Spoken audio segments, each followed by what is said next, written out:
हमारी क्लास होने वाली है वो होने वाली है एकेडमिक रीडिंग के ऊपर।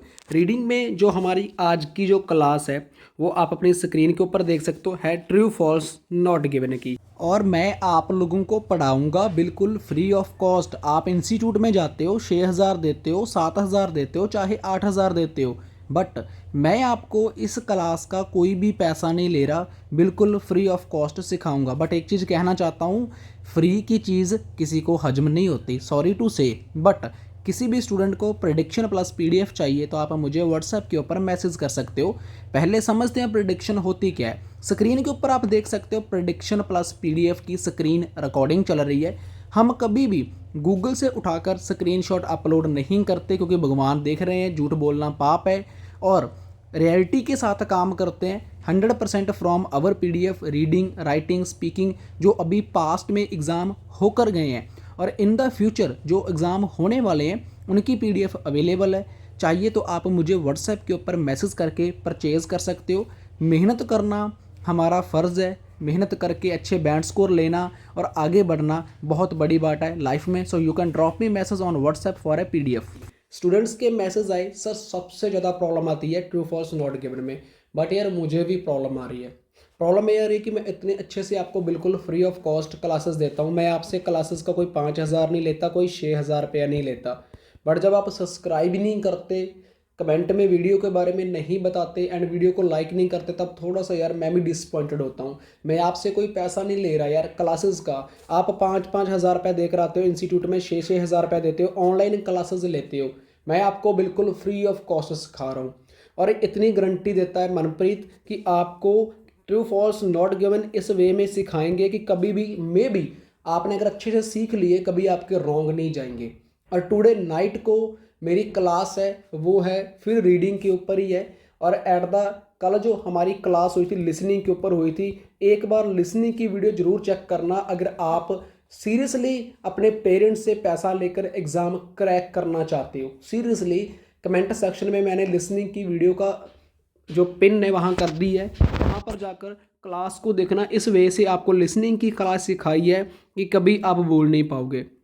और फर्स्ट ऑफ ऑल मैं आपको एक स्टार्टिंग में एक टिप बताता हूँ कि ट्रू फॉल्स नॉट गिवन कैसे करे जाते हैं। सबसे इंपॉर्टेंट चीज़ है हमारे कीवर्ड्स। अगर हमारे कीवर्ड्स हमारे साथ जुड़ जाते हैं तो हम पता कर लेते हैं कि ट्रू है, फॉल्स है या फिर नॉट गिवन है। यहाँ पर बात करते हैं मदर्स इन इंडिया ईट कैरिकल for breakfast so that they will have male babies. मतलब कि वो क्या कह रहे मीन्स कि mother in India eat cereal for breakfast, कि जो मदर है इंडिया के अंदर वो क्या खाती हैं, अनाज खाती हैं, किसमें, ब्रेकफास्ट में। तो ध्यान से देखिए कि mother in India eat cereal for breakfast, मतलब कि मदर खाती हैं क्या, अनाज for breakfast, so that they will have male babies, कि इसलिए उन लोगों के पास क्या है, मेल बेबीज़ हैं, मतलब उनके पास लड़के पैदा हैं। अगर पंजाबी में बोलूँ कि जो अज दियाँ अपनियां मावां वो ब्रेकफास्ट ਦੇ ਵਿੱਚ अनाज खांदियां जिस दी वजह नाल उन्हां कोले मुंडे पैदा हुंदे आ। पंजाबी में अगर मैंने इसको ट्रांसलेट किया है, होप दो पंजाबी स्टूडेंट समझ आएंगे। और यहाँ पर अगर बात करें हमारे पास मेन कीवर्ड कौन से हैं, अब मेन कीवर्ड हमारे पास सबसे पहले बनते हैं, आप अपनी स्क्रीन के ऊपर देख सकते हो।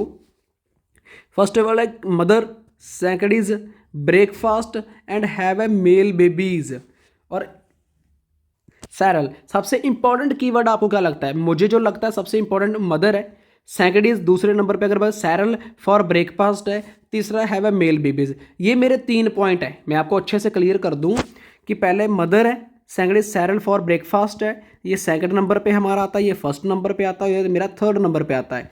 अब मुझे फाइंड करना है अपना क्वेश्चन का आंसर कि मेरा ये ट्रू है, मेरा ये फॉल्स है, मेरा नॉट गिवन है। मैं आपको पहले एक चीज़ बोल देता हूँ, मैं लास्ट 3 क्वेश्चन छोड़ कर जाऊँगा, मैं 6, 7, 8 छोड़ दूंगा। आप लोगों ने फाइंड करने हैं और मुझे बताना है ट्रू है, फॉल्स है, नॉट गिवन है, कमेंट में बताने हैं। देन मैं आपको रिप्लाई करूँगा कि आपका ट्रू क्यों कौन सा है, फॉल्स कौन सा है, रॉन्ग कौन सा है एंड राइट कौन सा है, मैं आपको बाद में बताऊंगा। 6, 7, 8 मैंने छोड़ देने हैं, ये आपने करने, मैंने नहीं करने, मैं आपको पहले ही बता रहा हूँ भाई, ठीक है, आप लोगों की हेल्प के लिए। तो चलो फाइंड करते हैं मेरा पहला क्वेश्चन कि पहला कौन सा है, mother in India eat cereal for breakfast so that's they will have male babies. अब चलो ऊपर चलते हैं, हम फाइंड करते हैं अपने पैसेज में। वहाँ पर पैसेज में हमें मोस्टली क्या होता है, फर्स्ट पैराग्राफ में या फिर फर्स्ट लाइंस में ही हमें पता चल जाएगा हमारा आंसर कौन सा है। जेंडर सिलेक्शन के बारे में उसने बात करनी है। अब इस टोटली पैराग्राफ में the choosing of baby gender period to birth की जो चॉइसिंग है बेबी जेंडर की, ये बर्थ से पता चलती है। Various in many parts of the world, दुनिया के काफ़ी ज़्यादा पार्ट्स में, ज़्यादातर इन चाइना और इंडिया में फॉर एग्जांपल है baby gender consider to be vital important to family, मतलब कि ज़्यादातर जो इंपॉर्टेंस दी जाती है वो लड़कों को दी जाती है। किस कंट्री के अंदर? चाइना में और इंडिया में। ये कहना चाहता है कि भाई लड़कों को लड़कियों से ज़्यादा इंपॉर्टेंस दी जाती है चाइना और इंडिया में। And male babies are often preferred over females for culture reason, कि जो मेल बेबीज़ है जो ज़्यादा प्रेफर्ड करते हैं लोग over females for culture reason, ये उनका कल्चर रीजन की वजह से लड़कियों को ये होता है कि आगे तक हमारा वंश जाएगा तो उनको ज़्यादा चूज़ किया जाता है। इन वेस्टर्न कंट्रीज़, जो वेस्टर्न कंट्रीज़ है जो फॉरेन की, कनाडा अमेरिका कोई भी कंट्री मान लो जो डेवलप्ड कंट्री हैं, उनको बोला जाता है वेस्टर्न कंट्रीज़।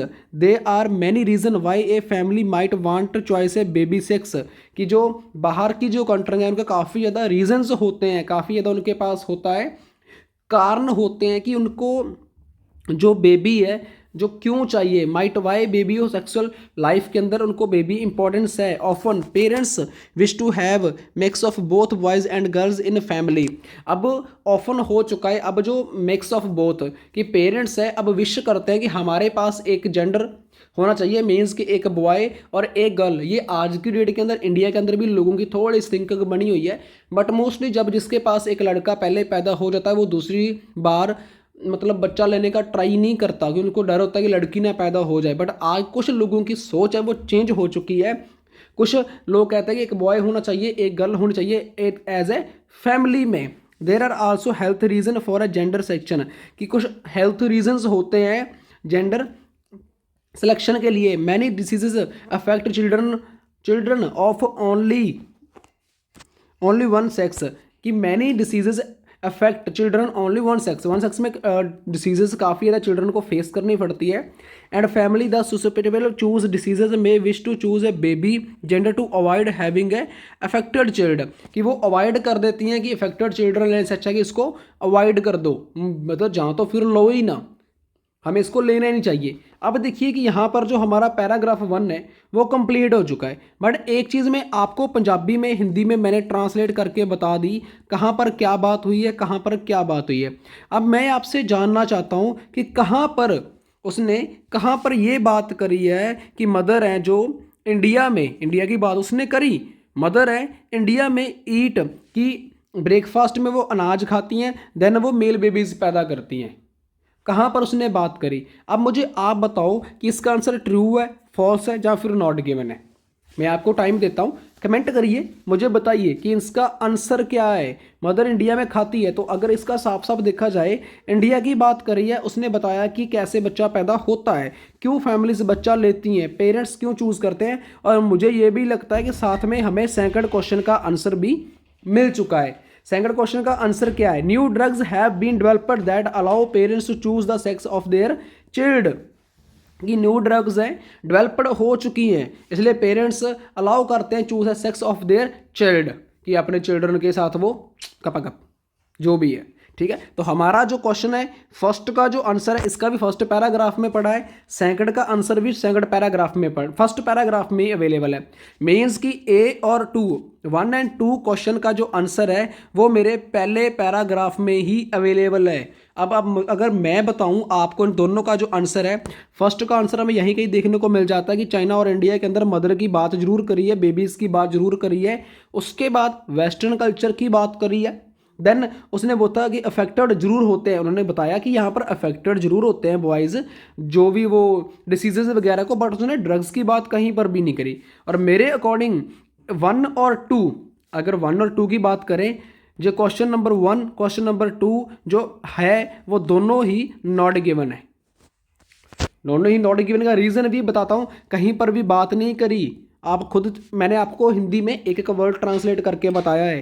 कहीं पर न्यू ड्रग्स की बात नहीं करी, पेरेंट्स की बात करी है सेक्स को लेकर, उनके बच्चों को लेना चाहिए या नहीं लेना चाहिए। वहाँ पर वो बोलते हैं कि इफेक्टिव हो सकता है, might be affected, may wish मतलब कि माइट बी, कि कुछ में भी ऐसा हो सकता है। माइट बी विश में इसलिए लगता है जहाँ पर 10% चांस होते हैं, जहाँ पर 90% चांस होते हैं वहाँ पर एक 100% श्योरिटी के साथ उस चीज़ को बोला जाता है। इट मीन जो मेरे क्वेश्चन नंबर 1, क्वेश्चन नंबर मेरा 2 है, ये दोनों के दोनों ही नॉट गिवन है। आप खुद एनालाइज करो और इसकी लोकेशन फाइंड करो, मुझे बताओ अगर मैं गलत हूँ तो।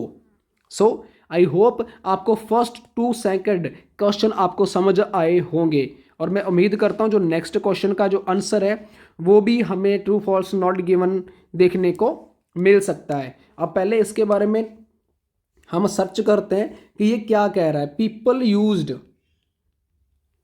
Use to think that the father was responsible for the sex of the baby, कि पीपल यूज टू थिंक, लोग अपनी सोच के मुताबिक ये कहते हैं कि फादर ही रिस्पॉन्सिबल होता है बच्चे पैदा करने के लिए, या फिर बच्चा पैदा करता है। सेम वही कि यहाँ पर was responsible for the sex baby, कि यहाँ पर उन्होंने कहा कि लोग ये सोचते हैं कि बच्चा के लिए, लिंग के लिए उसका पिता ही जिम्मेदार है, उसका फादर ही इसका रिस्पॉन्सिबल है, जिम्मेदार है बच्चा पैदा करने में। अब इसका आंसर क्या हो सकता है, अब इसको फाइंड करना ज़रूरी है, because without father we can not take a baby, हम बेबी नहीं ले सकते। सो अब इसका सेकंड क्वेश्चन हमें यहीं पर देखने को मिलेगा अपने सेकंड पैराग्राफ में। अब देखिए, अब हम मेरा क्वेश्चन जो है, पहले क्वेश्चन की तरफ जाते हैं कि people use to think the father was responsible, पिता रिस्पॉन्सिबल है for a sex of the baby, बच्चा पैदा करने के लिए एक पिता ही वो होते हैं, रिस्पॉन्सिबल होते हैं। अब सेकंड पैराग्राफ हमारा यहाँ से स्टार्ट हो जाता है। This demand for gender choice by parents has led to scientists worldwide in the investigate gender section period of conception, means की डिमांड फॉर जेंडर चॉइस की जो डिमांड होती है हमारी तरफ से, एक पेरेंट्स की होती है, और वर्ल्ड वाइड के अंदर इसकी इन्वेस्टिगेट अगर भी हो जाती है तो जो सबसे ज़्यादा कॉन्सोपेशन है वो पेरेंट्स को ही जाता है, बिकॉज विदाउट पेरेंट्स इंटीमेट हुए वो बेबी नहीं ले सकते।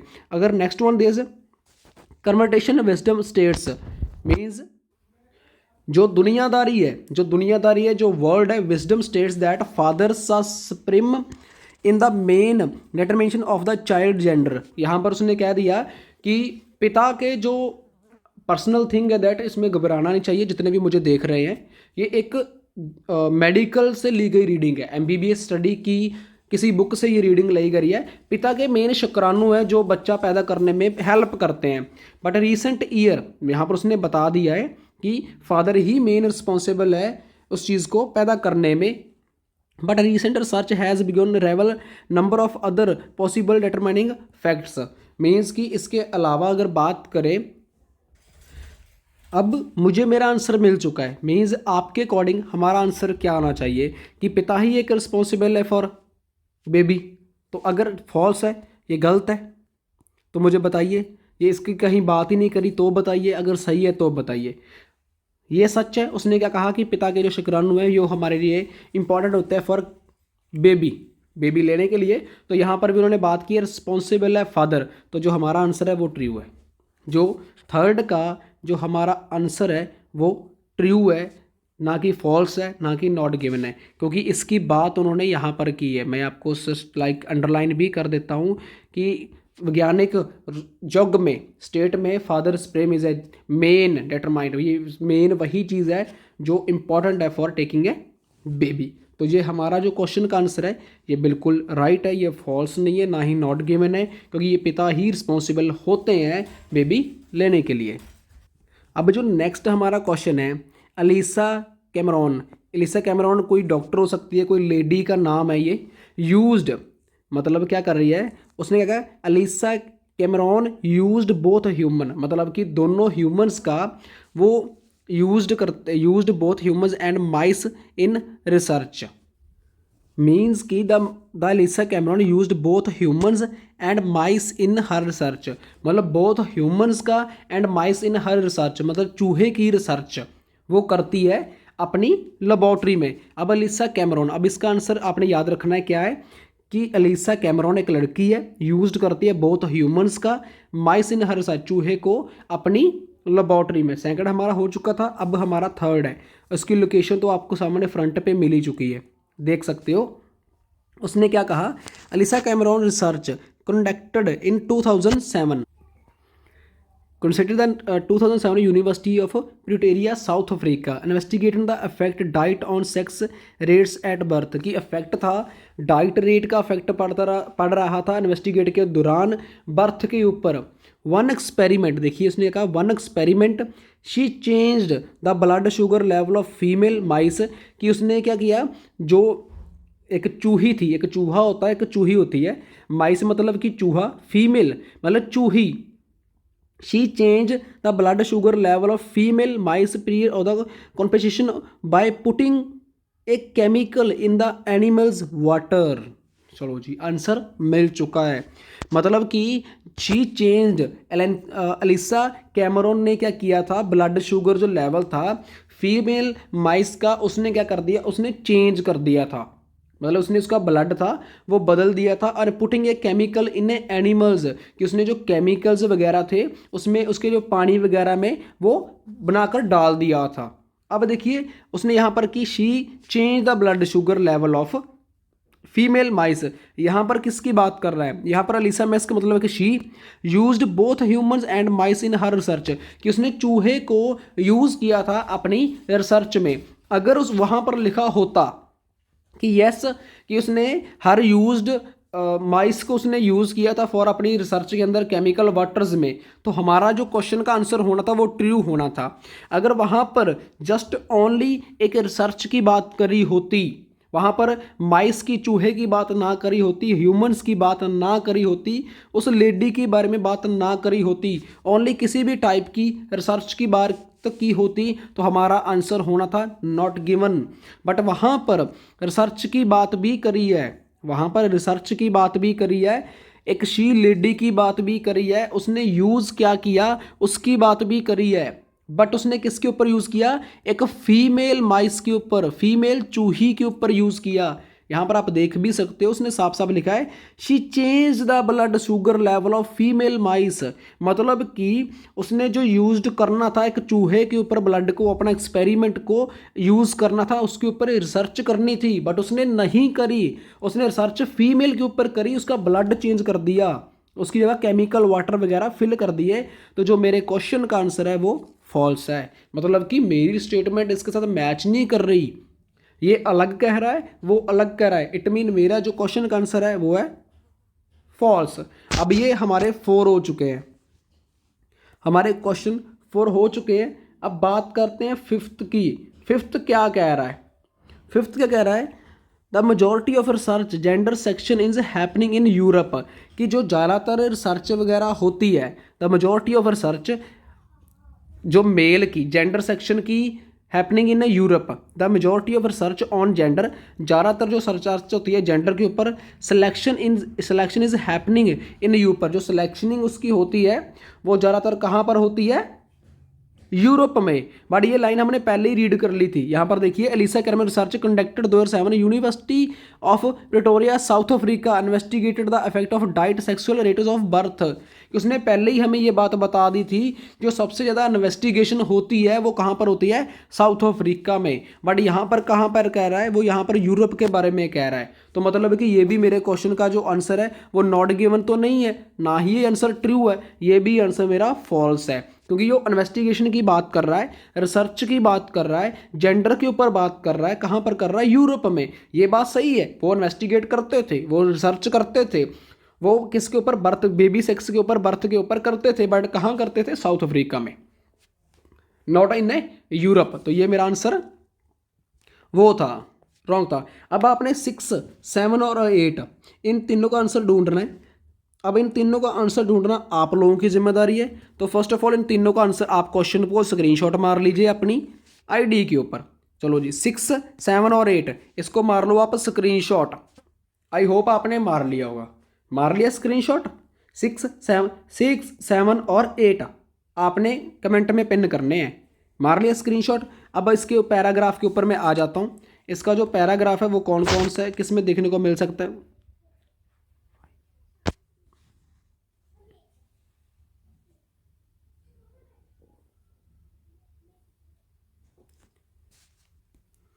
अब इसका भी आप स्क्रीनशॉट मार लो, बिकॉज जो आपको आंसर है 6, 7 और 8, 6,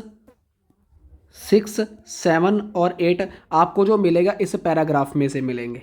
इन तीनों के आंसर यहाँ से स्टार्ट होता है, यहाँ पर एंड होता है। और उम्मीद करता हूँ आपने स्क्रीनशॉट मार लिया होगा और मुझे डेफिनेटली आप कमेंट सेक्शन में बताओगे कि आपने आंसर कैसे फाइंड किया।